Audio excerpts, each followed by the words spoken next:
দিনটা ছিল বৃহস্পতিবার। সকাল সকাল ঘুম থেকে উঠে সমস্ত কাজবাজ সেরে যে জামাগুলো কাচা হবে সেগুলো আলাদা করে রাখলাম।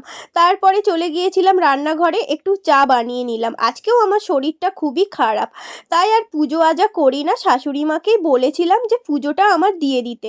শাশুড়ি মা অ্যাজ ইউজুয়াল পুজোটা দিয়ে নিয়েছিল। দেন শরীরটা এতটাই খারাপ হয়ে গিয়েছিল যে ক্লিপ নেওয়া হয় না। লাঞ্চটা একটু শেয়ার করেছিলাম তোমাদের সাথে।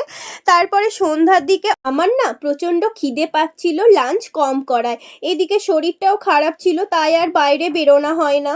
তো সেই জন্য অর্ঘ্য নিয়ে এসেছিল কিছু স্ন্যাক্স জাতীয় খাবার, ভেজিটেবিল চপ, সিঙ্গারা, এই সমস্ত কিছু দিয়ে একটু মুড়ি মাখা বানিয়েছিলাম, সেটাই খেলাম। তারপরে আজকে শাশুড়ি মা ডিনারের জন্য বানাচ্ছিল নিরামিষ তড়কা, আর এদিকে আমি একটু কফিও বানিয়ে নিলাম। তারপরে ডিনার সেরে ঘুমের পালা।